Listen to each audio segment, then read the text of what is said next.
Give someone a fish and they'll eat that day. Teach them how to catch a fish and they'll never go hungry. Proverbs like this remind us how learning skills helps to move us towards self-reliance. This is never more true than with critical thinking. Memorize the solution to a problem and you may master that particular problem. Improve your critical thinking and you'll give yourself the tools to create your own effective solutions to a multitude of unfamiliar problems. Critical thinking refers to a diverse range of intellectual skills and activities concerned with evaluating information as well as our own thought in a disciplined way.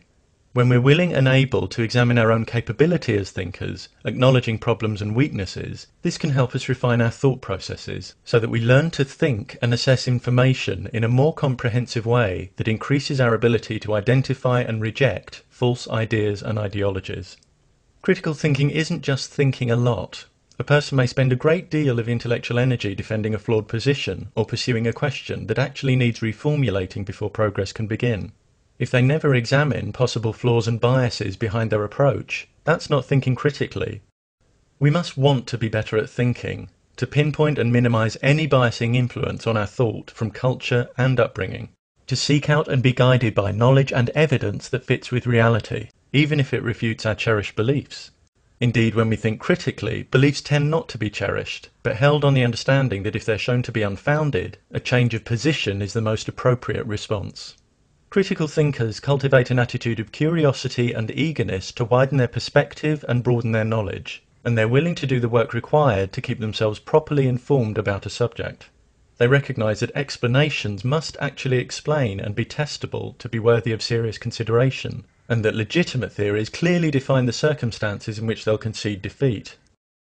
Critical thinking embraces skepticism. Skepticism doesn't mean an indiscriminate rejection of ideas, as some mistakenly believe. It refers to doubting and suspending our judgment about claims with which we're presented, so that we don't simply accept claims which might be unjustified, but first take the time to understand them, examining the reasoning and possible assumptions and biases behind them.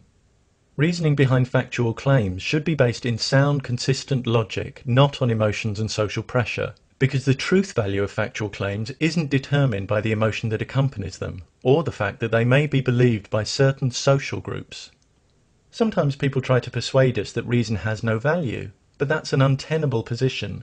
Arguing against reason is cutting off the branch on which you sit, using the very thing you're dismissing in order to construct a case against it. Reason has an intrinsic role in the decisions and judgments we make as we negotiate our way through life, whether they be momentous or trivial. If a particular line of reasoning is flawed, what will increase our understanding? Dismissing the value of reason or looking honestly at the flaws?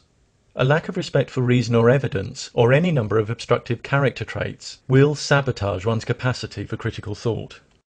One of the biggest barriers to critical thinking is an unwillingness to see complex issues in anything other than black and white terms. If one sees only two options when more exist, this constitutes a false dichotomy. Consciousness is often presented as something that's either an eternal immaterial entity or reducible and identical to brain states, when in fact there are various other positions. Many divide people into those who accept evolution and those who believe in specific gods, when these categories are not mutually exclusive. If we think in false dichotomies, we'll tend to draw false conclusions. For example, by judging that if option A is false, option B must be true. We may also misrepresent others by wrongly assuming that if they don't hold attitude X, they must hold attitude Y.